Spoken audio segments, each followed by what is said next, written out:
안녕하세요. 김재현 프로입니다. 이렇게 이 자리에 서게 돼서 굉장히 영광이고요. 제가 준비는 이제 했는데 이제 빨리빨리 진행하도록 노력하겠습니다. 그리고 독일 그러면 이제 자동차가 가장 많이 생각나시잖아요. 독일도 이제 프로협회가 있고요. 남녀가 통합이 돼 있어요. 독일은 보통 총 인원은 1,700명 정도의 프로가 있고요. 이제 여자의 비율은 100명 정도, 이제 투어 프로 경우도 한 100명 정도 있습니다. 독일은 일단은 이제 티칭 프로와 플레이 프로로 나눠져 있고요. 간단히 설명을 드리자면은 그 플레이 프로는 레슨을 못하게 돼 있어요.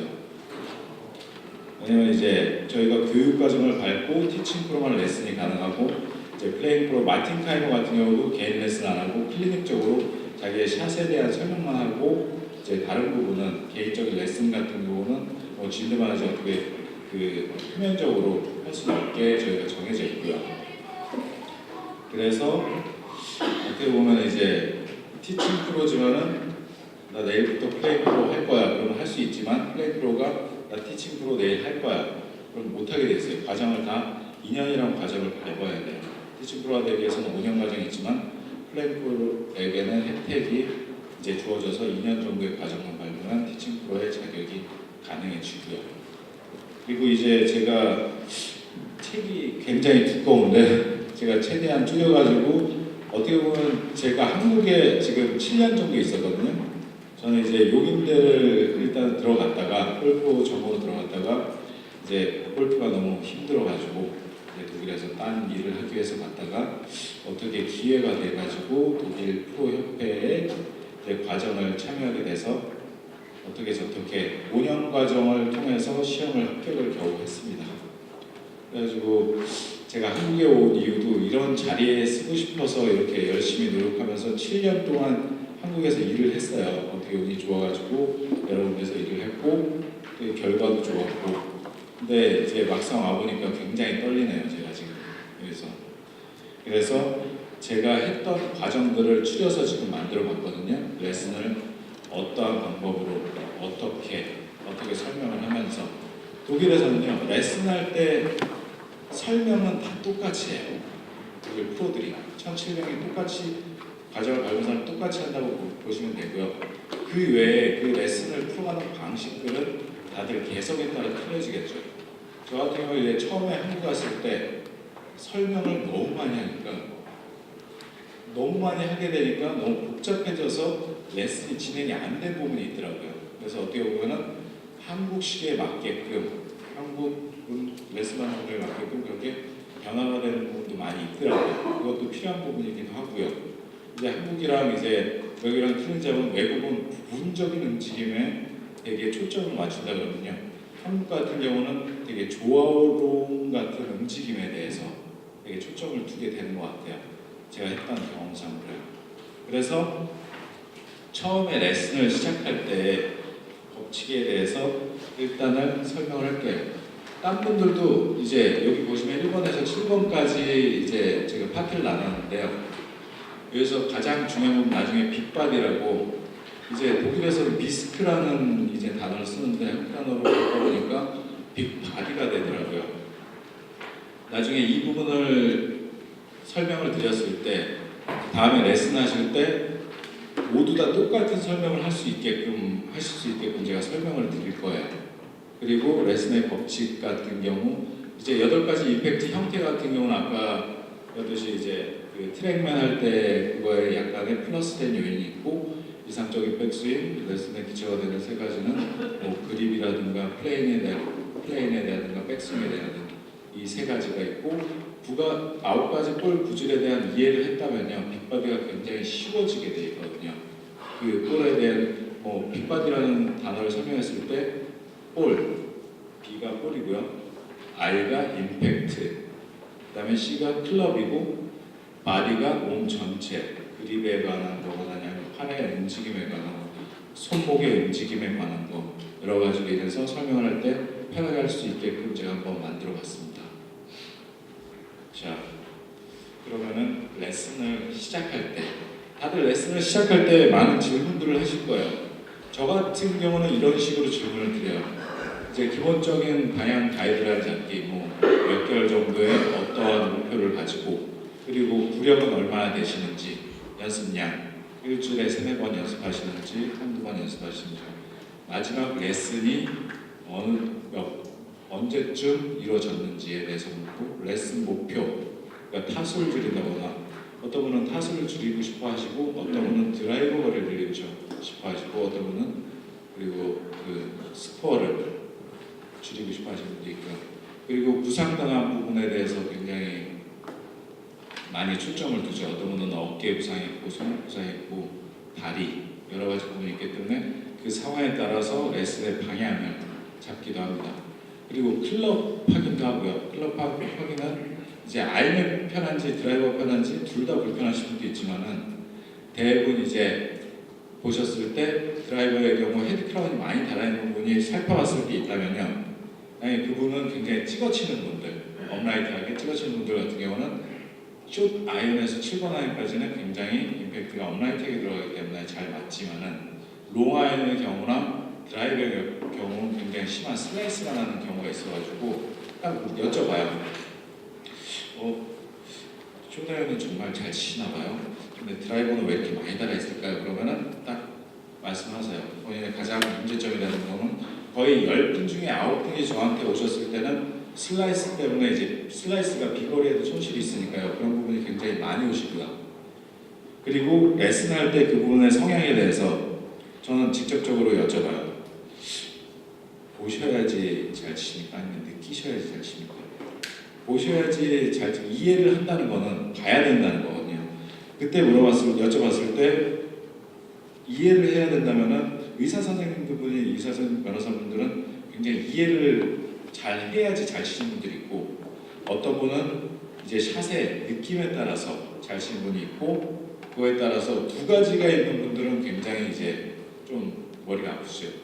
이해도 부분적으로 설명을 드려야 되고, 샷도 잘 맞게끔 해드려야 되니까요. 이제 그런 거에 대해 있고, 또 물어보는 거에 두 가지가 있다면, 저는 골프를 아예 처음 치는 분들한테는 딱 여쭤봐요. 100m 달리기를 좋아하세요? 마라톤을 좋아하세요? 이제 사람이 태어나서부터요, 근섬유란 이 비율이 나눠져 있대요. 그게 독일에서 이제 한 건데, 빠른 근섬유와 느린 근섬유. 스프린터로 태생을 타고나신 분들은 빠른 근섬유가 9라 그러면 느린 근섬유가 1이고요. 반대로 마라토너 같은 경우는 빠른 근섬유가 1이라 그러면 느린 근섬유는 9라고 보시면 되거든요. 그래서 10분 중에 9분이 스프린터라고 그러신 분들은 처음에 샷을 했을 때 되게 멀리 치시더라고요. 운동 능력이 되게 뛰어나신 분들이죠. 그러니까 손발력이나 그런 부분에 대해서도요. 이제 그런 식으로 레슨을 시작할 때 저는 이런 식으로 이렇게 포괄적으로 물어봐서 가이드라인을 잡죠. 이번 슬라이스가 나니까 일단 훅을 내야 되겠구나. 저는 되게 꼴구지를 그냥 바꿔버리는 스타일이거든요. 여기 한국에서 그렇게 스타일이 바뀐 것처럼 될 수도 있고요. 왜냐면 이제 슬라이스보다는 훅이 나요. 항상 슬라이스 치다가 훅 내시는 분들은 굉장히 기분을 좋아하세요. 그러니까 훅이 나와야지, 그래야지 똑바로 갈 확률이 높다고 생각하시니까요. 워낙 슬라이스 치시던 분들이었으니까요. 자, 다음 부분은 이제 레슨에 이끌어주는 방식. 이제 이런 거는 참 이제 재밌으라고 이렇게 해봤는데요. 연습 스윙을 할 때 얼마만큼 이 레슨할 때 프로들의 노력을 보여주냐에 따라서 그런 성이죠. 성에 따라서 그 손님들을 기분 좋게 해줄 수 있는 그런 방식이 있고요. 그리고 보셨을 때 이게 가장 이상적인 그 티칭베이의 모습이겠죠. 바닥에 플로어 모니터가 있고 옆에서 레슨을 쓰면서 분석을 했을 때, 저도 이제 이 분석 장비를 갖고 왔는데요. 여기서 연동이 안 되더라고요. 그래가지고 다음에 또 기회가 되면 분석을 통해서 여러 가지 모습을 보여드릴 수 있었으면 좋겠습니다.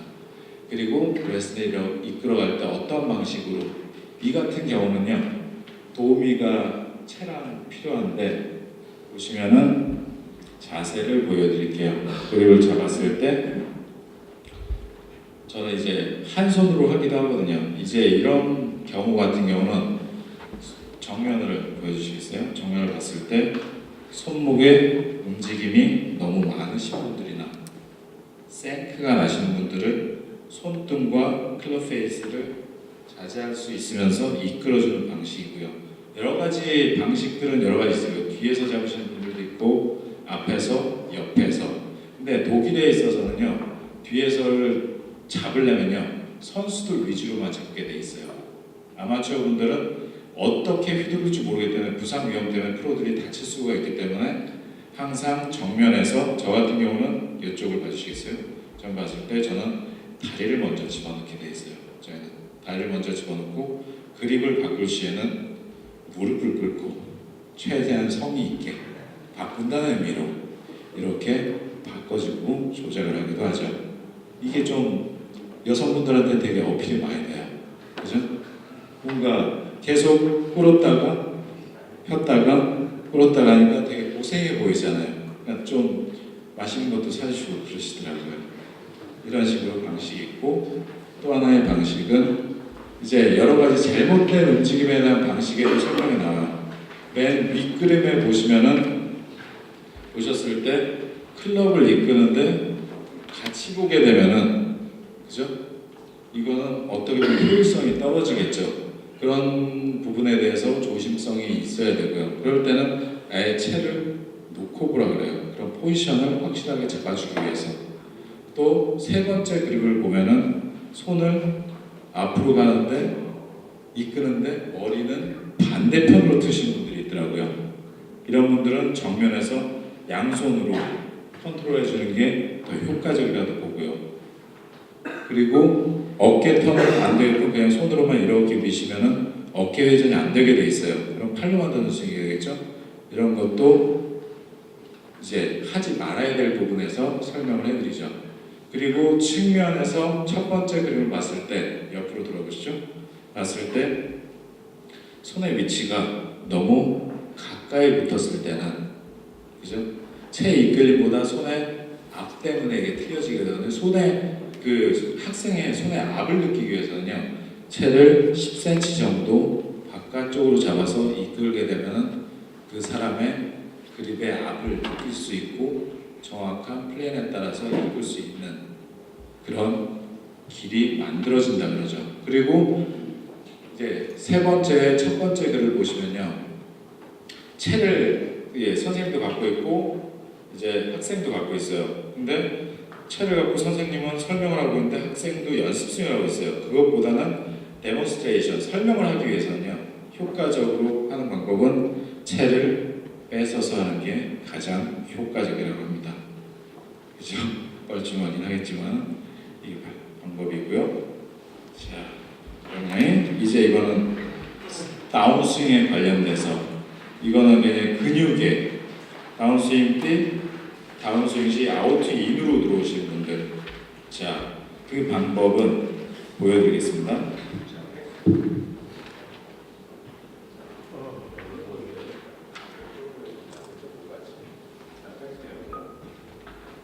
이 상황에서 저는 앞으로 들어요. 선수들은 뒤로. 그럼 어떻게 될까요? 뒤쪽으로 밀어보세요. 이랬을 때 다운스윙 시 앞으로 쏟아지는 현상이, 이게 근육을 발달시킨다 그래가지고 떨어뜨린다 그러죠. 그래서 미는 연습을 많이 해요. 반대로 힘있게 뒤쪽으로 미세요. 뒤쪽. 저는 앞으로 밀고 선수들은 뒤로 밀게 되어 있어요. 이런 식으로 많이 활용들을 하세요. 예, 저런 식으로 많이 활용들을 하죠. 다음 부분을 보시면은 이게 힘이 들어가신 분들에게 가장 볼 수 있는 그립이에요. 채를 백스윙 시 백스윙 했는데 저는 잘 이끌어줬어요. 이끌어줬는데 여기서 힘이 들어가 있다는 게 느끼시면은 놓으시게 되면은 그 힘에 따라서 채의 방향은 정해지게 돼 있죠. 그거에 대해서 클럽 페이스의 클럽 샤프트에 플랫한지 업라이트한지 체크가 있어요. 앞을 어떻게 주고 있는지 알 수가 있거든요. 힘을 준 상태에서 한 손이 힘이 들어가면 한쪽으로 틀어지게 돼 있어요. 그죠? 이쪽으로 틀어지거나 아니면 반대쪽으로 틀어지거나, 그거에 따라서 클럽 샤프트의 움직임을 체크할 수 있다는 그런 설명입니다. 자, 사진이 있으니까 빨리빨리 끝나는 것 같습니다. 그리고 독일에서는요, 그룹 레슨이 정말 많아요. 제가 진짜 한국에서 이제 온 이유도 그룹 레슨보다 개인 레슨을 너무 좋아하거든요. 그룹 레슨을 하게 되면요, 일주일에 제가 레슨했던 분이 일주일에 그 토요일 일요일만 두 파트로 나누니까 한 파트당 제가 30명을 담당해요. 1시간 반 동안.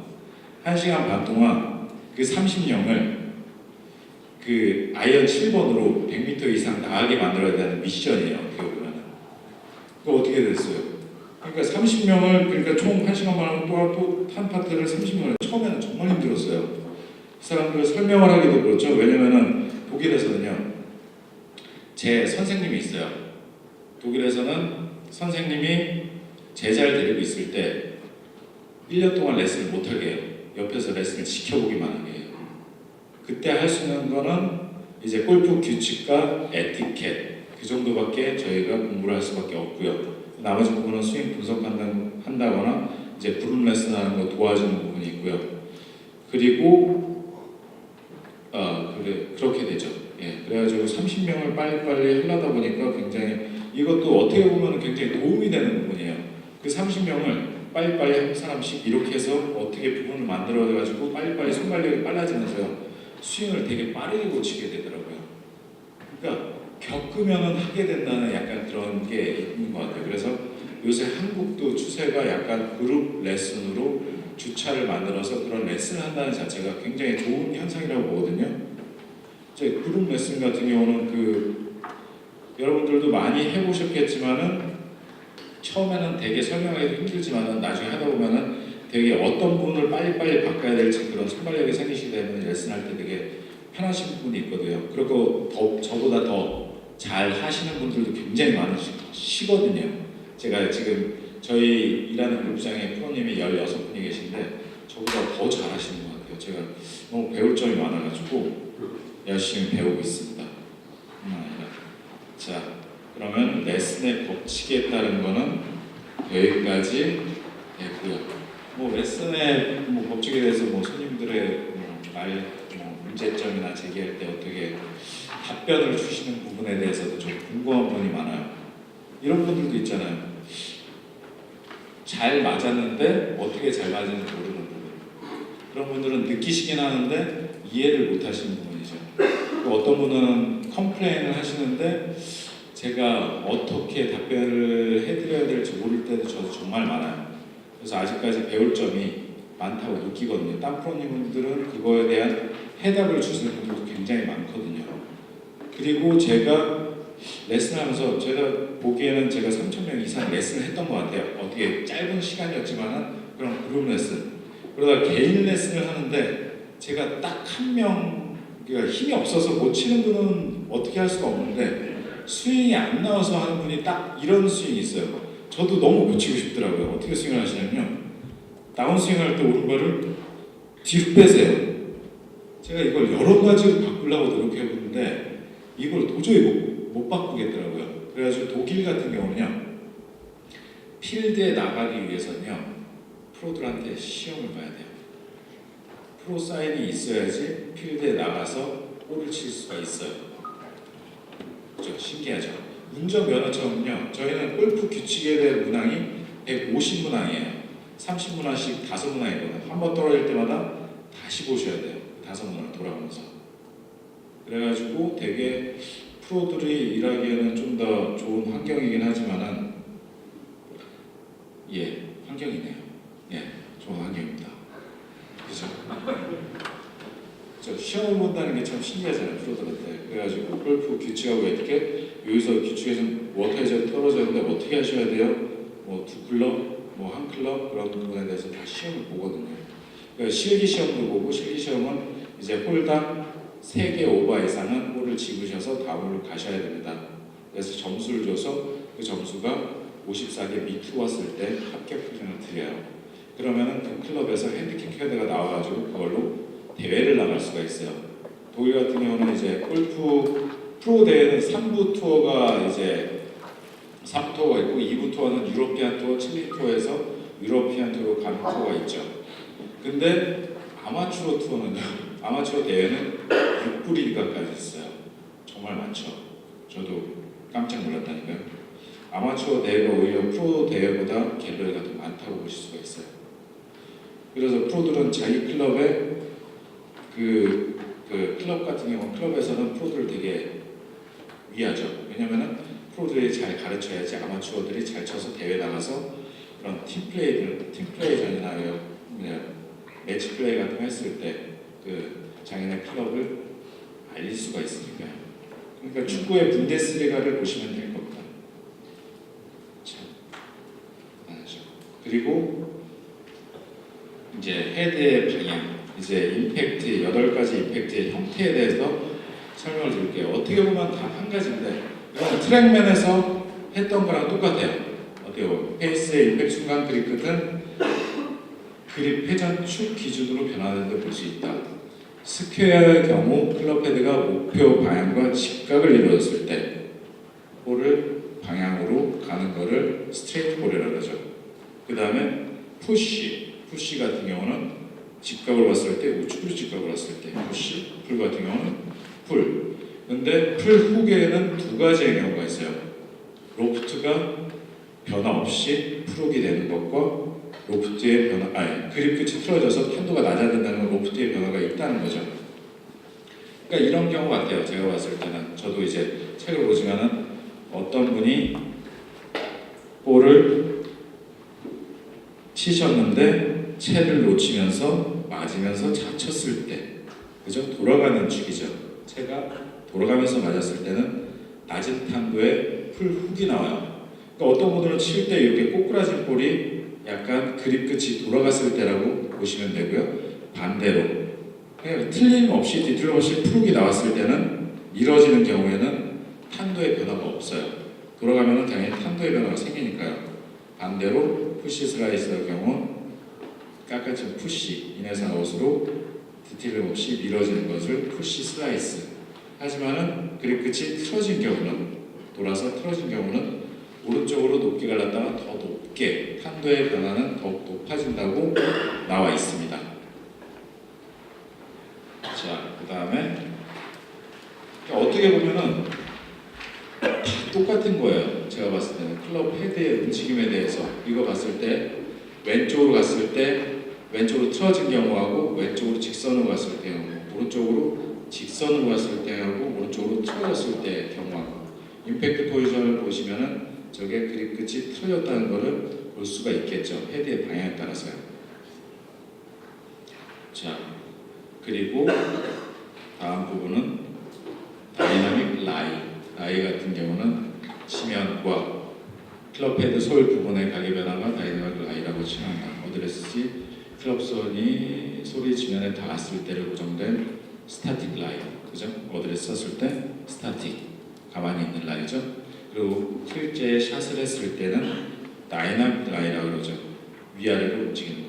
라이 플레인 같은 경우는 체마다 라이각이 틀리기 때문에 플레인도 틀려진다고 볼 수가 있고요. 드롭 플레인이라고 해서요. 스윙 속도에 따라서 채가 쳐지면서 손목의 각이 높아졌을 때, 낮아졌을 때 이거를 오히려 낮아졌다기보다는 높아지는 게 맞죠. 스윙을 봤을 때 그 중심 면에 따라서 움직여지기 때문에 2도에서 4도 정도 라이 플레인보다 변화된다. 그렇다는 것은 2도에서 4도보다 좀 더 높아진다고 볼 수가 있거든요. 그래서 이상적인 이제 셋업 플레인 같은 경우는 드롭 플레인을 만들 수 있는 어드레스 라이 포지션. 그러니까 2도 정도 높아지신 분들은 라이각이 2도 정도 낮아져야 되겠죠. 그래서 피팅을 받는 이유도 이런 이유에서라고 보죠. 이제 8가지 임팩트 포지션은 여러 가지 피팅뿐만 아니라 여러 가지 스윙 플레인에도 영향을 준다고 볼 수가 있어요.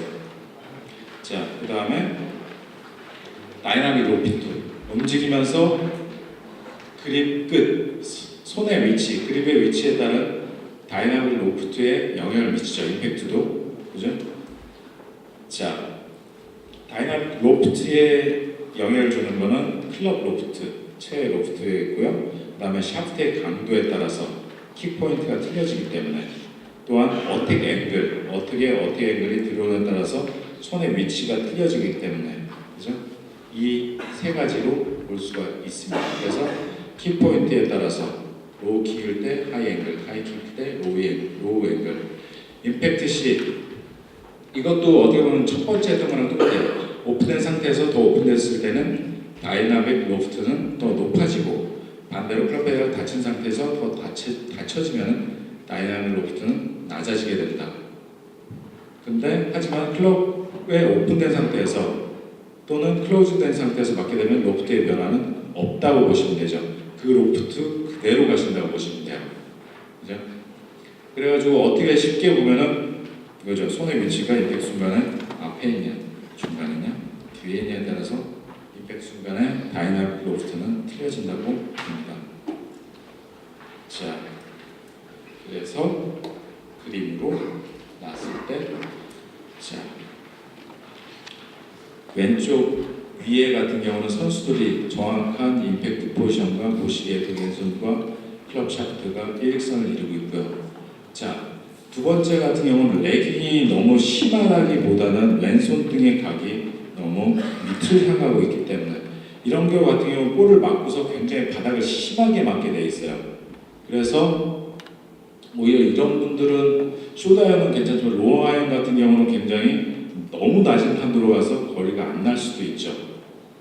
그리고 그 세 번째는 독일의 90%의 그 아마추어 분들이 임팩트를 볼을 띄어 올리기 위해 손목의 각이 많이 꺾여 있는 걸 보시고요. 그리고 네 번째 밑에 사진을 보시게 되면 이거는 잘 치는 분들의 잘 치지만은 이제 이렇게 맞게 되면은 어느 정도 손목의 각도 유지가 되어 있지만은 꺾여 있다고 볼 수가 있거든요. 손목의 각이 왼손 등의 각이 약간은 꺾여 있기 때문에 이런 실수를 하시게 되면 이제 탑핑이나 뒷땅이나 토어에 맞을 확률이 높다고 해요. 손목의 각이 틀어졌을 때.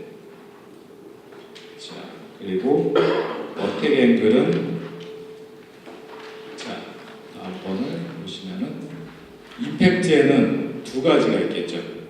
수직적으로 어떤 각이 이거를 어택 앵글이라고 하고 수평적으로 움직이는 걸 스윙 플레인이라고 그러죠. 자, 이것도 어떻게 보면은 아까 봤듯이 다이나믹 로프트에 굉장히 영향을 주겠죠. 자, 노란색처럼 너무 업라이트하게 들어왔을 때는 손의 위치가 앞쪽에 가게 됐을 때 로프트는 낮아지게 돼 있고요.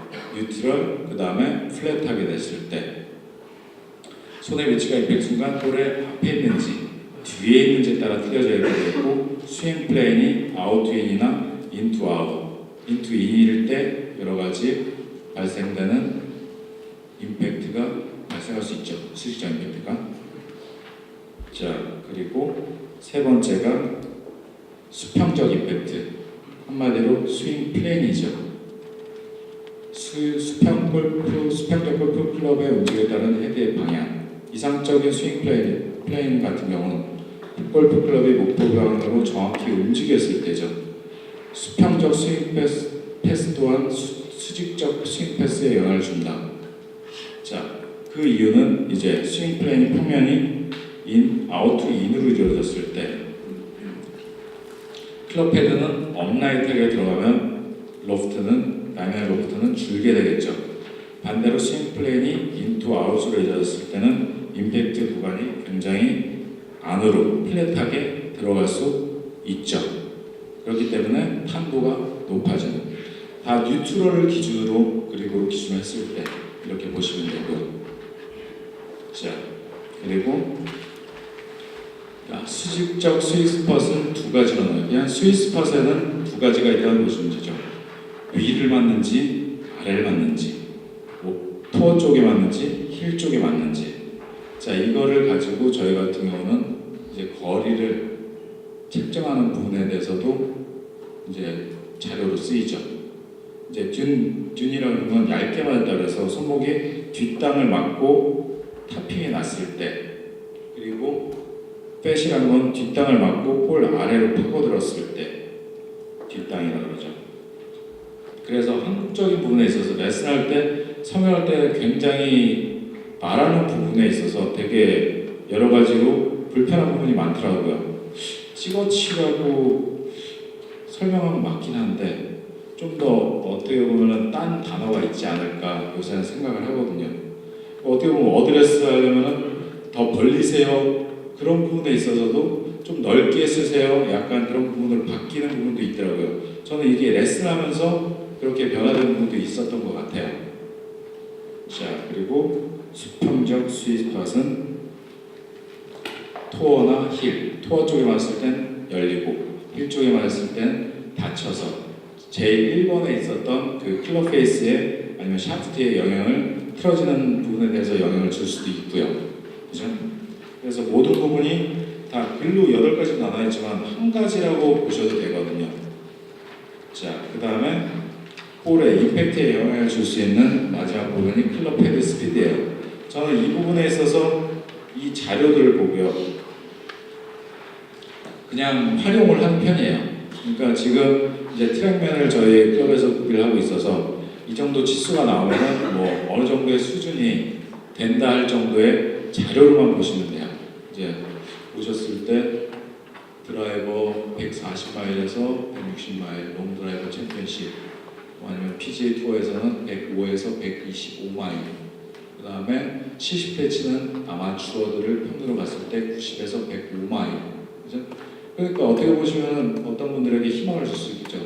클럽 스피드가 90대가 나오셔도 이제 드라이버 70대를 칠 수 있다는 그런 희망적인, 그리고 7번 아이언 쳤을 때 이런 스피드가 각각 다르게 나와 있죠. 볼 스피드, 런치 앵글.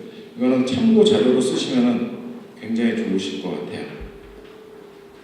자, 일단은 8가지 임팩트에서는 자, 끝냈습니다. 자, 이상적인 백스윙. 이상적인 백스윙에 대해서 설명을 드릴게요. 그러니까 저희 같은 경우는 6가지, 어떻게 보면 백스윙으로 봤을 때는 어깨전, 자, 어깨전을 하면서 무게 이동이 돼야 되고, 무게 이동을 하면서 코킹과 킹이 되면서 팔의 로테이션에서 손목에 일자를 만들어주고, 그 다음에 팔은 위로 들었다가 아래로 내려줘야 되는 6가지 움직임을 나누게 되어 있거든요. 이 부분에서 한 가지라도 빠지면 그 부분에서 레슨이 가능하죠. 어떤 분은 이렇게 백스윙을 하세요. 그러면 모자란 부분이 하나 있어요. 그러면 이 부분은, 이런 분들은 당연히 풀 슬라이스가 나겠죠. 그죠? 풀 슬라이스가 나는 부분에 대해서 고치는 부분이 있다 그러면 저는 팔이 너무 높죠. 팔이 높을 거예요. 그러면 높아도 높겠죠? 높은 상태에서 6가지 중에 빠진 게 뭐 있죠? 위로 들기는 잘하세요. 그럼 뭐가 빠졌을까요? 어깨 회전과 왼팔의 로테이션이 빠졌어요. 왜냐면 코킹은 들어가 있으니까요. 그럼 뭘 고쳐야 될까요? 어깨턴과 로테이션. 백스윙의 로테이션. 그죠? 이 부분을 고쳤을 때 엎어치는 분들은 대부분 훅이 나게 돼 있어요. 풀 훅이 나. 채가 다치게 돼 있으니까요. 왜냐면은 왼팔의 로테이션에 없이는 채를 닿기는 정말 힘드니까요. 위에서 아래로 움직일 수밖에 없기 때문에 나중에 더 설명을 드리겠고요. 자, 어깨 회전. 어깨 회전은 간단하게 발고 계세요. 어떻게 보면은 어깨가 90도 돌았을 때 골반은 45도. 저는 여러 가지 자료들이 있지만은 제가 추구하는 거는 딱 이 정도 부분인 것 같아요. 여러 가지를 다 설명을 해봐도 가장 간단한 설명은 어깨가 90도 들어갔을 때 골반은 45도 들어가 계셔야 돼요. 약간 그 한 부분에 대해서 어떤 분은 이렇게 간단하게 설명하는 거에 대해서 공감을 하실 거고요.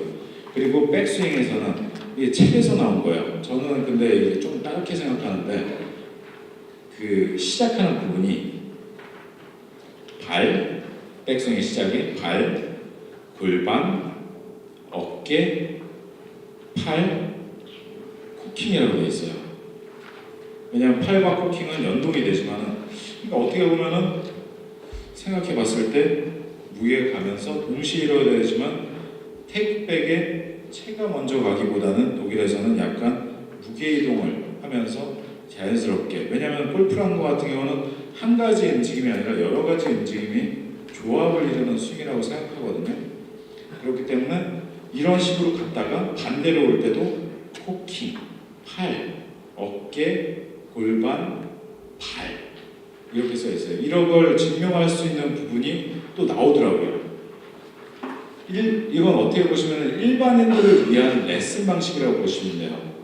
이제 프로들을 위한 게 아니라 일반인들에 너무 초점이 맞춰져 있기 때문에 이런 식으로 만들었었다고 이해를 하기도 하고요. 저 같은 경우는. 자, 그래서 이런 변화를 통해서 좀 더 효과적이게 일반인들을 가르쳐 줄 수 있지 않을까. 자, 그리고 자, 이제 백스윙에서 왼팔의 로테이션에 대해서 설명드릴게요. 왼팔의 로테이션은 자, 두 가지로 보시면 돼요. 회외전, 그죠? 바깥쪽으로 돌리면 외전이 되겠죠. 회내전, 안으로 돌리면 회내전이 되겠죠. 자, 이 부분에 대해서 여러 가지 상황을 만들 수 있죠. 백스윙에 대한. 자, 어떻게 할 수 있을까요? 자, 팔로만 돌렸을 때는 채는 열리게 되어 있습니다. 팔로만 돌려서도 코킹 없이. 자, 팔로만 돌려서도 채를 열고 닫을 수 있어요. 하지만 여기서는 코킹이 연동이 되겠죠. 하지만 저는 팔뚝만 돌려도 어느 정도 클럽을 열고 닫을 수 있겠죠. 그리고 손의 위치에 따라서 돌리는 것 없이 손의 위치에 따라서 멀어지면 클럽 페이스는 하늘 보기 때문에 열리죠. 그리고 손의 위치가 안쪽에 있으면 안쪽에 있어서 닫히게 되겠죠. 그래서 이 연습은 이 이유를 설명하는 이유는 왼팔의 로테이션과 손목의 코킹은 동시에 돼야 된다는 거예요. 백스윙을 할 때. 그 구간이 있죠. 테이크백 구간에서 로테이션 구간과 코킹은 동시에 이루어져야지 각이 나오죠. 그렇지 않고 한 방향이 팔이나 손목에 각이 틀어졌을 때는 그 각이 나오기가 굉장히 힘들다고 볼 수 있어요. 자, 그리고 이거는 제가 좀 의사 선생님들에게 많이 쓰는 거예요. 네, 정형외과 의사 선생님들께 그냥 써요. 저는 이 이유를 잘 몰라요. 이 뜻은 잘 모르지만은 그냥 꺾이는 부분만 손목이 자 바깥쪽으로 꺾였을 때를 도자리라 그래요. 안쪽으로 꺾였을 때를 팔마라 그래요. 그리고 위로 꺾였을 때를 라디알, 그리고 밑으로 꺾였을 때는 울라. 손목의 움직임은 네 가지 방향으로 나온다고 볼 수가 있어요. 골프 스윙에 있어서 그거를 좀 더 있어 보이게 제가 볼 때는 이렇게 영어로 쓰지, 영어가 라틴어예요. 라틴어 쓰지 않았을까 이렇게 생각합니다. 그래서 왼팔의 로테이션과 보세요. 왼팔이 로테이션 되면서 어드레스 때는 손목에 각이 있죠.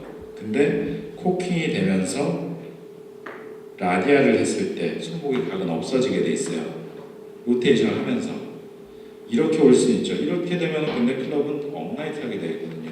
그래서 정확한 플레이를 위해서는 손목과 팔의 로테이션이 조합을 이루어야 된다고 볼 수 있죠. 그러니까 어깨 안 돌리고 팔의 로테이션과 손목 코킹 가지고도 플레인을 만들 수가 있다는 거예요. 어떻게 보면. 자, 이거를 보셨고요. 자, 여기서 봤을 때도 정면을 보시게 되면 손목의 코킹은 90도예요. 90도는 팔의 로테이션이 코킹이 위로 올라가지 않고 측면을 봤을 때, 그죠? 어떻게 보면은 우측에 있는 게 A수랑 비슷하겠죠. 로테이션, 팔의 로테이션 없이 클럽 페이스를 이끌고 하다가 다운스윙 때는 팔의 로테이션이 안쪽으로 들어오면서 제가 인사이드로 들어오게끔 만든 스윙이겠고, 당연히 손의 위치가 빠르게 회전했을 때는 팔을 들 수가 없어요. 들 수가 없으니까 어깨로 낮아지게 되고 앞쪽으로 쏠리면서 드라이버는 잘 맞겠지만 아이언 같은 경우는 이제 탑핑이나 생크가 날 수가 있고요. 이제 세 가지로 정확한 그립을 잡았을 때 아니면 손목 코킹을 했을 때 이제 이 세 가지 방향이 나겠죠. 옆에 걸 보시면은 오픈이라고 그러죠. 자, 두 번째 거는 뉴트럴. 이 클럽 페이스의 각이 지면과 30도 각도를 이뤘을 때, 이 각과 이 각이 30도를 이뤘을 때, 25도에서 30도를 이뤘을 때 뉴트럴이라고 보시고요. 그다음에 이건 클럽 페이스를 봐도 하늘 보고 있기 때문에 클로즈라고 볼 수가 있죠. 이 세 가지를 기준으로 백스윙 때 이 사람의 채가 플레이는 좋은데 클럽 페이스가 약간 다쳤거나 열렸거나 비디오 분석을 하면서 가장 바꾸는 게 효과적이긴 하죠. 자, 그 다음에 심한 분들. 그죠? 어떻게 보면 이게 제일 어려운 각이에요. 왜냐면은 오른손목이 팔마가 되면 될수록 일자가 되면 될수록 왼손목은 반대로 꺾일 수밖에 없겠죠. 그죠? 그리고 첫 번째가 뉴트럴이라면 두 번째는 오른손목을 너무 도살로 꺾었을 때, 많이 꺾었을 때 왼손등은 하늘을 볼 수밖에 없겠죠. 이런 분들은 손목의 부상이 굉장히 심하시게 될 거예요. 이렇게 지속적으로 치시면. 왜냐하면 도잘에서 만약에 힘을 내기 위해서는 이렇게 되면 힘이 안 나기 때문에 손목을 꺾는 부분이 힘이 안 나기 때문에 이건 그립의 문제점이 가장 많다고 볼 수가 있어요. 손바닥 그립. 근데 이렇게도 오른손목으로 만들 수가 있으니까요. 그리고 세 번째 같은 경우는 증명하듯이 오른손목이 안쪽으로 팔마만 되면 될수록 왼손목은 많이 도잘 움직임으로 많이 꺾여서 클럽 페이스는 굉장히 플랫해지기 때문에 이런 식으로 볼을 치게 되면 끝에 토어 쪽에 맞고 볼은 굉장히 우측으로 가게 되겠죠.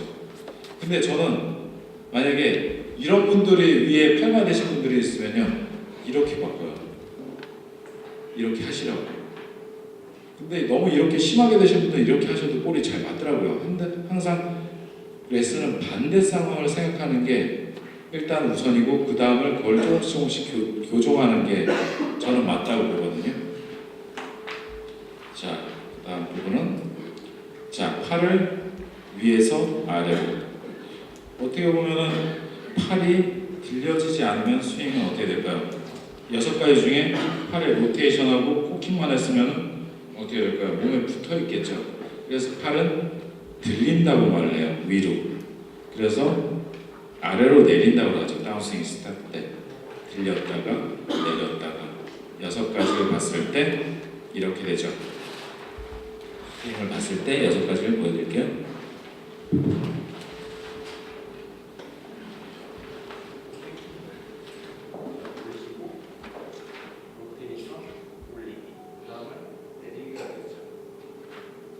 이 6가지를 계속 하시게 되면 어떤 분이 어떤 한 가지가 빠지면 그 한 가지를 고치시려고 하면 되거든요. 저는 그런 식으로 레슨을 여러 가지로 가이드라인을 잡게 돼 있어요. 그 6가지에서 절대 딴 거를 보지 않아요. 하체도 보지 않고 그 6가지에 따라서 무조건 플레인에 따른 팔의 움직임에 따른 그런 움직임만 보게 되거든요. 그럼 하체 이동 같은 경우는 자연스럽게 좋아진다고 보기 때문에 그렇습니다. 그리고 그 이유가 여기 나타나죠. 자, 3가지를 보시면 돼요. 이거는 어깨의 스피드, 노란 줄은. 그 다음에 녹색 줄은 팔의 움직임, 팔의 속도. 그 다음에 빨간 줄은 클럽 헤드의 스피드. 자, 그래프를 봐도 어깨의 움직임은 굉장히 일정해요. 속도가, 왼쪽 어깨만요. 그리고 팔의 속도는 점점 빨라지죠. 그리고 임팩트 직전까지 굉장히 빨라졌다가 임팩트 순간에는 점점 낮아지게 돼 있어요. 아까 트랙맨에 설명했듯이 임팩트 직전까지는 굉장히 스피드가 나지만 임팩트 이후에는 스피드가 준다는 것을 보여줄 수가 있겠죠. 근데 여기서 보여드릴 부분은 투어 프로 기준으로요.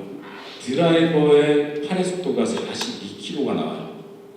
근데 9번 아이언 경우는 41km가 나와요. 그만큼 굉장히 손의 속도가 빠르다는 건데 어떻게 보면은. 근데 1km 차이밖에 안 난다는 게 전 참 신기해요. 되게 많이 차이 날 것 같거든요. 그리고 9번 아이언 기준으로요. 130m를 쳤을 때 그 순간에 실리는 무게가 40kg이라 그래요. 그래서 그러죠. 이거는 그냥 레슨할 때 설명하시면 돼요. 더 힘들어 보이면 9번 아이언으로 130m 계속 치시니까 40kg를 100번 치셔가지고 4톤을 치셨다고 오늘 너무 힘드실 것 같다고 오늘 좀 쉬시라고 약간 그런 말씀도 드리기도 하죠. 자, 여기서 봤을 때 이제 코킹과 그 체의 움직임에 대해서 팔의 속도가 30km 나왔을 때 클럽의 속도는 75km, 오른팔로 45도 각도에서 볼을 쳤을 때는 30km에 75km 클럽 헤드 스피드는 나올 수가 있어요. 거기다가 코킹까지 90도가 들어갔을 때는 2배의 값이 나온다는 그런 결과가 책에 나왔더라고요. 그래서 저는 좀 어떻게 보면은 여기 와서 하체 리드보다는 팔의 움직임에 대해서, 그러니까 이근춘 교수님 같은 경우는 그립에 대해서 굉장히 많이 이제 연구를 하셨다 그러면 저는 팔의 움직임에 대해서 굉장히 많이 신경을 쓰게 되더라고요. 어떻게 팔이 움직여서 하체보다는 어떻게 팔이 움직여서 어떻게 가야 되는지, 그럼 본인만의 포인트가 레슨하면서 생기는 것 같아요.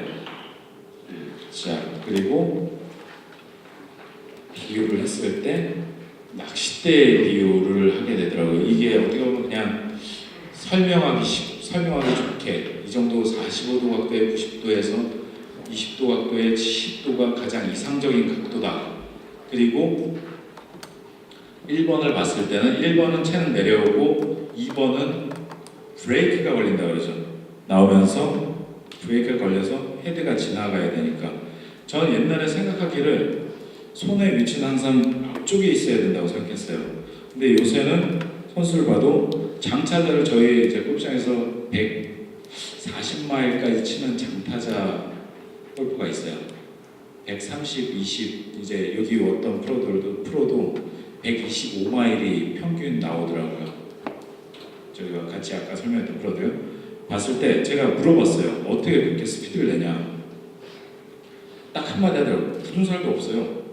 굳은 살도 엄지에도 없고, 왜냐면 이제 토마스 차카리아스하고 물리학자가 텐션이 가장 골프에서 많이 발생하는 데가 왼손 엄지라고 그랬거든요.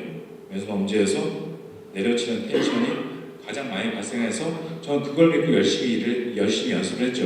그러니까 엄지에 굳은 살이 되겠어요. 그래서 잘했구나. 근데 그 친구를 봤는데 뭐죠? 손가락 이 세 마디에만 굳은 살이 있고요. 나머지는 굳은 살이 아무것도 없는 거예요. 그래서 어떻게 맞는 순간 본인은 세 손가락으로 잡아채서 손목을 빨리 꺾는다 그러더라고요. 장타를 내기 위해서. 이제 그 부분에 대해서 저도 좀 요새 들은 지가 며칠 안 돼가지고 굉장히 생각을 많이 하게 되더라고요. 어떻게 그렇게 스피드가 날 수 있는지. 근데 그렇게 움직임을 하더라도 비디오 분석상에서는 손목의 각은 유지가 되거든요. 치고 나서의 움직임일 수도 있겠죠. 자, 그거를 부가적으로 설명하는 부분이 이제 이 부분이죠. 그죠? 왼팔과 클럽, 코킹이 풀리면서 왼팔이 브레이크를 걸어야지 채가 뒤에서 샤프트가 채진다는 이론을 그 물리학자가 이런 식으로 설명을 하더라고요. 이런 식으로 한 번씩 이런 걸 갖고 있으시면은 한번 해보시면은 그런 움직임에 대해서 약간 느낌을 알 수 있지 않을까 생각해 봅니다. 자, 다음번. 자, 아까 6가지의 이상적인 백스윙, 코킹, 왼팔 로테이션, 팔을 높이 들였다가 내렸다가 했을 때 그런 정확한 움직임이 이루어졌을 때 6가지의 기준이 만들어져요. 자, 그것도 플레인의 기준이죠. 이것이 플레인의 기준인데 여러 가지가 있죠. 오른쪽 목선이 반 정도 보여야 되고, 왼팔꿈치가 플레인 선상, 어드레스 플레인 선상이 닿아야 되고, 팔은 어깨보다 업라이트 해야 되고, 왼쪽 팔은 어드레스 플레인과 일치해야 되고, 그죠? 평행하게. 아니면은 조금 플랫한 것도 괜찮다고 하더라고요. 그리고 제가 제일 많이 쓰는 거는 그립 끝은 수직선상으로 오른발 뒤꿈치를 향한다. 제가 가장 많이 쓰는 부분이에요. 제가 오늘 동영상을 못 보여드려서 좀 아쉽지만은 드라이버, 여자 선수들의 드라이버 치는 모습을 봤을 때는요, 남자 선수도 마찬가지고요. 그립 끝이 뒤에 와 있어요. 이쪽 앞에 있는 그립 끝이 수직선을 내렸을 때 아이언 말고는 없어요. 아이언 쪽은 약간 부분에 따라서 아이언 샤프트에 따라서 그 각이 틀려지더라고요.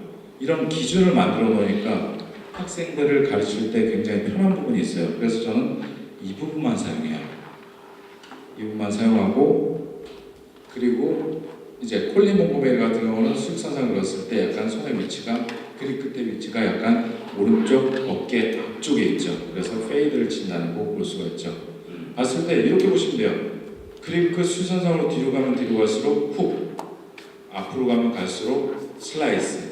저는 제 기준을 그렇게 정했어요. 그래서 레슨이 좀 더 편해지긴 하더라고요. 자, 그 다음에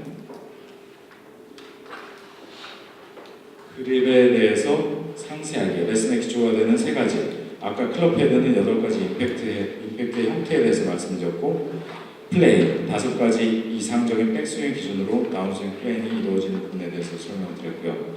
그리고 마지막으로 그립의 상세, 손목의 움직임. 자, 보셨을 때 왼손등이 팔마에 가까울수록 그립은 약해지고요. 노자에 가까워지면 가까울수록 그립은 스트롱해지죠. 그죠? 그래서 가장 이상적인 손목의 각을 15도라고 하는데 이게 15도, 25도, 35도거든요. 이 각이.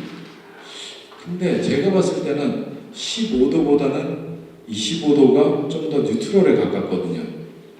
근데 책에는 15도가 이상적이라고 안 하는데 손가락으로 잡았을 때 저는 그거에 따라서 그 해외 그 외국 사람 체형과 한국 사람의 체형이 틀려서 그럴 수 있다고 보거든요. 독일에 나온 거는 왜냐면 저는 저렇게 잡았을 때는 체가 손 안에서 놓쳐지는 현상 때문에 이제 가르칠 때도 오히려 4번에 가깝게끔 많이 가르칩니다. 왼손이 강해야 볼을 잘 친다는 생각을 갖고 있거든요.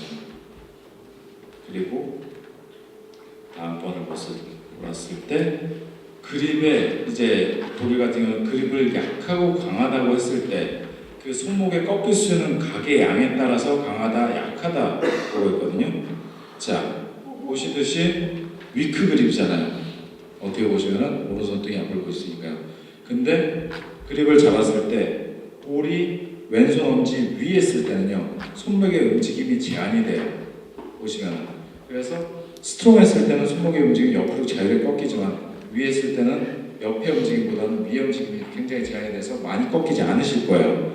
그래서 손목의 움직임의 제한 때문에 위크하다 그래요. 그리고 뉴트럴 그립 같은 경우는 아까 그립에 대해서 설명을 드렸기 때문에 여기서 저도 뉴트럴에 대해서 아직까지 그립은 여러 가지로 많이 바뀌기 때문에 항상 되게 어려운 것 같아요. 자, 이제 빅바디, 제가 설명하고 싶은 빅바디에 대해서 설명을 해드리겠습니다. 제가 설명하고 싶었던 게 있습니다. 제가 기억해보겠습니다.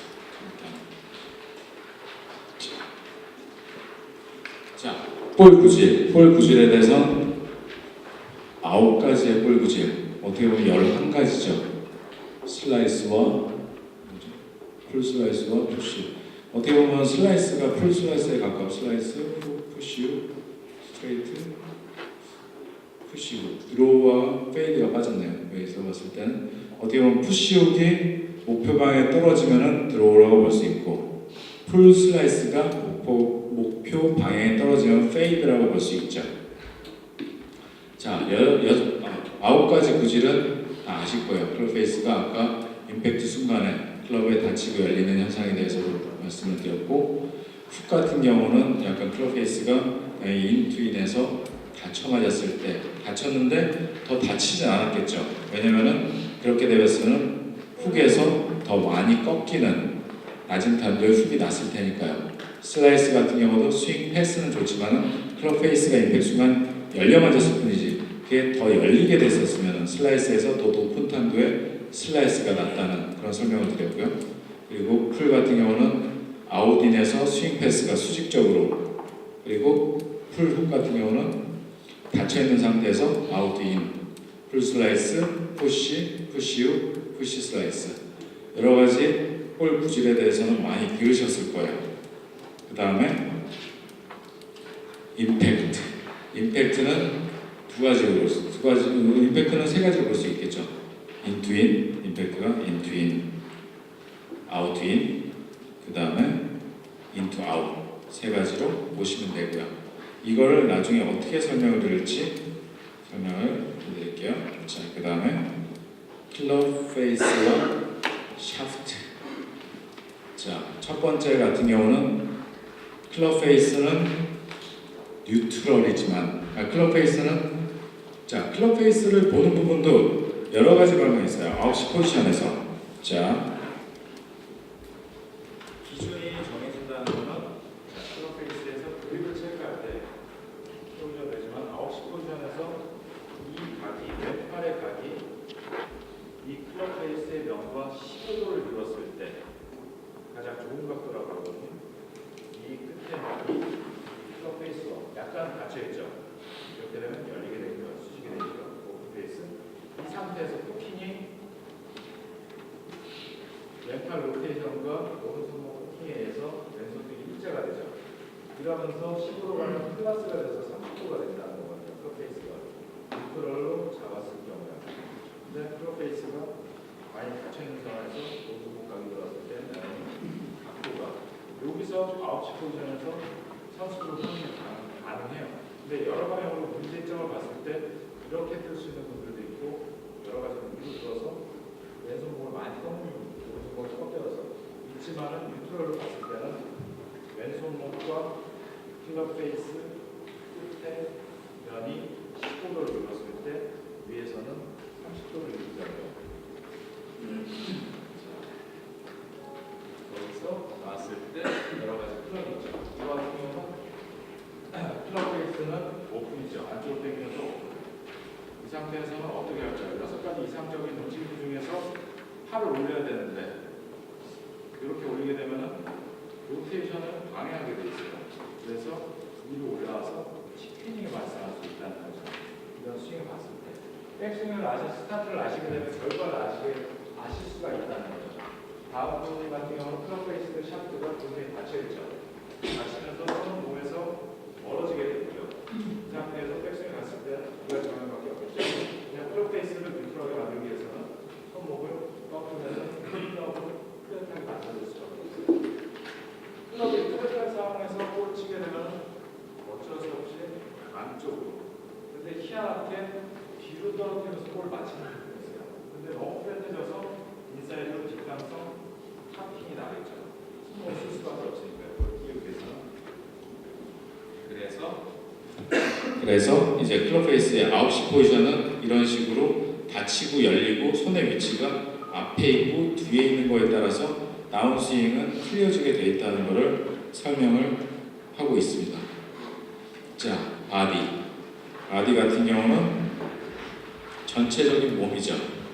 상체와 하체, 어깨, 팔뚝, 손목, 손가락, 전반적인 골프 스윙에 기본되는 구성 요소예요. 자, 그래서 그립에 대해서도 바꿀 수가 있고 뭐 여러 가지 어드레스 그런 부분에 대해서 이제 기본이 되는 부분 같은 경우는 다 찾아볼 수가 있어요. 근데 이제 마지막으로 설명을 할 때 슬라이스 나신 분들 설명을 해요. 당신의 볼은 볼 구질을 보셨죠? 아까 빅 바디 볼 구질. 손님의 볼은 슬라이스가 나십니다. 슬라이스가 나서요. 그 이유는 플레인이 일단 아웃인으로 스윙 플레인이 아웃인으로 이루어졌어요. 클럽이 아웃인에서 인으로 움직이시고요. 클럽 베이스는 백스윙 탑에서 열려 있어요. 그리고 그 원인이 다운스윙 때 상체가 목표 방으로 먼저 이동했기 때문에 깎여서 열려맞게 되는 거예요. 이제 그거를 이해를 하셨다면은 이거를 설명을 했을 때면은 가장 먼저 고쳐야 될 게 볼 구질이겠죠. 자, 볼 구질을 바꾸기 위해서 저 같은 경우는 이런 경우는 이 셋 중에 한 가지를 쓰시면서 차근차근 바꾸시면 된다는 거거든요. 스윙 플랜을 바꿔야 될까? 백스윙 탑을 열렸으니까 클럽 페이스를 닫아야 될까? 손목으로 인해서 아니면 다운스윙 때 상체가 목표 방향으로 먼저 이동하기 때문이니 약간 손의 위치가 앞쪽으로 가기 때문에 그걸 바꿔야 될까? 어떻게 보면은 이 한 가지로 다 바꿀 수는 있어요. 바디로 인해서 그죠? 이제 영향을 주기 때문에. 근데 한 가지 목표를 갖고 하시게 되면은 이게 뭔가 순차적으로 이루어지거든요. 저도 이거를 계속 생각하면서 스윙을 바꾸면서 설명했을 때는 그 기간이 꽤 걸렸어요. 한 번에 이 스윙을 연습을 하면서 설명을 드려서 이 스윙을 바꿨을 때. 그래서 저 같은 경우는 뭘 바꾸냐면은 저는 그립을 또 팔의 움직임에 대해서 그립을 바꿔서 풀 훅으로 만들어버려요. 풀 슬라이스를. 풀 훅으로. 왜냐하면 훅 같은 경우는 손의 그립감이 굉장히 좋기 때문에 아마추어분들은 굉장히 훅의 느낌을 좋아하시잖아요. 그래서 풀 훅으로 만들고 클럽 페이스를 닫아서, 왜냐하면 상체 목표 방향으로 먼저 이동했기 때문에 풀 훅으로 바꿔요. 그 다음에 바꿀 게 스윙 플레인을 변화시켜서 인투 아웃으로, 인투 아웃으로 변하기 위해서 바디를 이용하겠죠. 뭐가 잘못됐죠? 6가지 움직임 중에서 다 잘하셨는데 높아서 엎어치시니까 내리는 부분에 대해서 초점을 맞추죠. 팔을 어떻게 내려서 어떻게 임팩트를 가하는지에 대해서요. 그래서 이런 잘못된 움직임에 여러 가지 예제가 있어요. 제가 이걸 한글로 아직까지 쓰지 못했거든요. 근데 어느 정도 이해는 가실 거예요. 보시듯이 자, 풀성, 스윙 플레인, 아웃인, 그 다음에 클럽 페이스 닫혀 있거나 아니면은 볼 포지션이 너무 왼쪽에 있을 때 풀이 많이 나있죠. 확률이에요. 그러니까 이런 식으로 풀이 나왔을 때 고치시는 부분은 볼 포지션.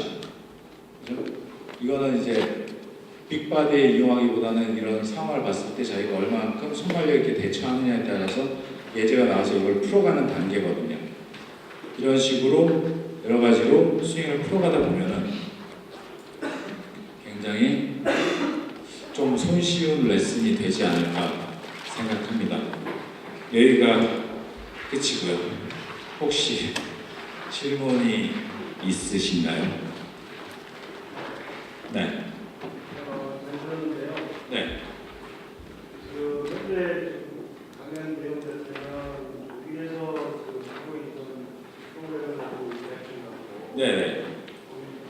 한국에 와서 한 지역에 맞는 프로그램을 훨씬 더 좋지 않을까. 아 예. 저도 어떻게 보면 내용이 틀려져야 되는데 워낙 좀 네네. 용어 자체도 지금 여기 계신 분들하고 지금 우리 꿀들하고 굉장히 차이가 많아요. 네. 저도 마찬가지로 문제인데요. 네. 저 와서 굉장히 시행착오를 많이 겪었어요. 네. 근데 그게 우리가 배웠기도 하고 우리 한국인이 가지고 있는 그 체험하고 많이 다르고 또 그렇기 때문에 그거를 좀 정리해서 다시 다음에 했을 때 네. 그런 걸 좀 만들어서 좀 저도 이제 이걸 설명하면서 저도 이야기했는데 혹시 어떻게 설명을 잘 풀어야 될까 해가지고 이렇게 풀어보긴 했는데 어떤 부족한 부분이 있으시면은 그거에 대해서는 어떻게 풀었으면 좋겠다는 그런 이제 토론을 했으면 좋겠어요. 이런 부분에 있어서는 저 같은 경우는 아까 설명드렸듯이 이제 뭐 팔마, 도잘, 뭐 라디알, 룰라를 설명했을 때 이걸 어떻게 하면 한국적인 단어로 바꿔야 되는데 그러니까 지금 손등이 보인다, 손바닥이 보인다 이렇게 너무 충분히 이해할 수 있거든요. 네. 근데 그런 용어를 쓸 때 그런 부분이 있었군요. 저도 그거에 대해서 용어를 사용하는 데 있어서 네. 우리가 영어를 물론 독일어도 사용하고 네. 영어도 사용하지만 네. 그런 걸 내가 이렇게 쓰면은 그 사람이 나를 더 좋아할 수 있지 않겠냐 예. 수가 있고 근데 그거를 조금 더 눈높이에 맞춰서 네. 우리 한국인들이 예술할 수 있는 네. 예술을 가질 수 있는 방법을 만들어주면 훨씬 더 좋지 않을까. 예. 감사합니다. 좋으신 말씀. 네. 자, 그러면 또 스윙에 대해서 질문이 있다면 시간이 아직 좀 남았나요? 원플레이 스윙이나 네. 어떻게 생각해요? 원플레이 스윙은 저 같은 경우는 하프 스윙이 원플레이 스윙이라고 보시면 되다고 보거든요. 예. 하프 스윙은 어차피 손의 위치에 따라서 플레인의 일자로 여기 부분까지는 올라가거든요. 그 다음에 제가 아까 기본적인 스윙에서 설명드렸듯이 팔이 위로 올라가면은 그죠? 그거는 투 플레인인데 근데 다시 내려오면은 원 플레인인데 이게 원 플레인과 투 플레인이 그런 어떤 저는 그 부분에 대해서 뭐 잘 이해는 안 가지만은 제가 생각하기에는 하프스윙까지는 원 플레인 스윙이 나오지만 백스윙 탑에서는 팔이 몸에서 멀어져야 되기 때문에 위로 올라가야 되기 때문에 안 그러면 스윙을 로테이션으로만 봤을 때는 6가지 움직임에 팔의 로테이션만 치면은 원 플레인이죠. 그렇게 되어서는 스윙을 굉장히 하기가 힘들죠. 어떻게 보면 그런 식으로 저는 생각을 하고 있습니다. 네. 자, 그리고 네. 독일제 하러 갔잖아요. 네. 한국 사람 맞아요? 제가 한국 사람으로 처음입니다.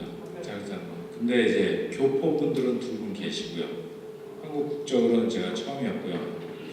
보통 이제 독일이 좋은 점이 이제 학비가 안 들긴 해요.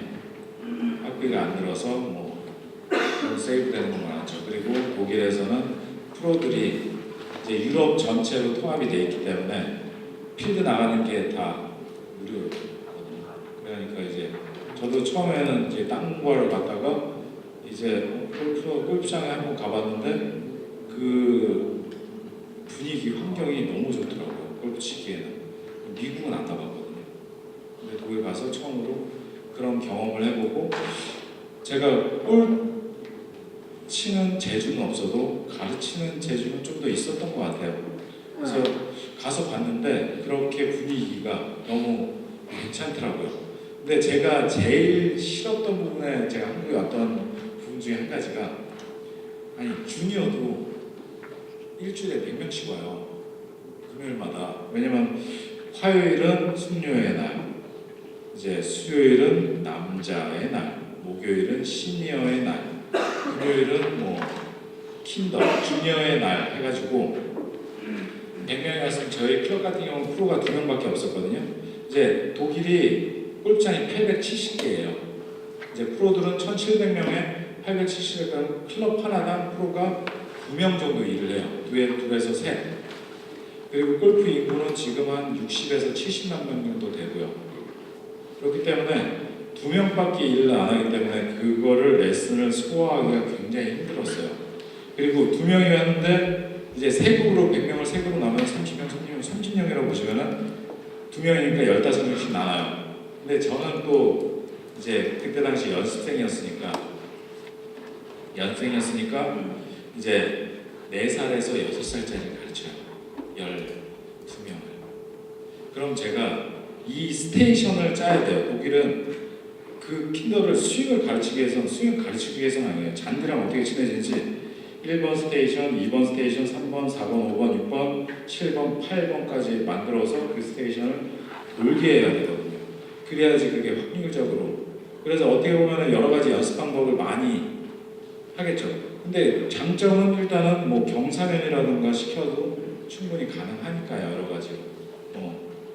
어떤 퍼팅 같은 경우도 여러 가지 볼 같은 거, 뭐라 그래야지, 공기가 들어있는 볼, 탁구공, 테니스공, 골프공 해가지고 그걸 퍼팅을 하게 해요. 저희는. 그래서 어떤 그런 어린애들은 한 15살, 16살까지는 감각적인 연습을 통해서 이제 여러 가지 연습 방법을 공부도 하고 여러 가지로 개발을 해서 그런 식으로 이제 레슨을 가게 되는 부분이 많아요. 독일어로요? 네, 독일어로 했습니다. 독일어 1년 동안 제가 독일어를 잘하는 이유가 외국어는요, 딴 거 없더라고요. 저도 생각해 보세요. 저도 운동을 이제 용인대를 들어가서 이제 공부보다는 여러 가지 운동을 했는데 이제 운동이 이제 딴 친구들은 이제 프로들 자격증 따라가는데 저는 이제 골프가 저는 되게 낯을 많이 가리거든요. 되게 대회에 나가서 어드레스 잡으면요 아무 생각 없이 샷을 못해요. 그래가지고 프로의 길은 나의 길이 아니다 생각해서 저는 이제 독일 가서 땅 공부를 하기 위해서 갔던 거거든요. 독일어 1년 동안 한국말 안 하고 독일 사람들 지내면요 그냥 늘더라고요. 저는 이제 책을 보여드리면요 깜짝 놀라실 거예요. 이 책이 저희 교본이에요. 되게 그런 정도의 양이 한 6건, 7건 정도 더 있어요. 기본적으로. 근데 저는 되게 쪽집게 과외를 잘 받았지. 어떻게 합격하게 돼서 되게 운도 좋았고 노력도 많이 했어요. 처음에 독일 사람들 가르칠 때 독일어로 해야 되니까 저는 조그만 책자 같은 거 있어요. 그거를 뜻도 모르고 무조건 외워서 레슨을 했거든요. 그런 식으로 이제 시작을 해서 이제 저는 한국 오면은 되게 유명해질 줄 알았거든요.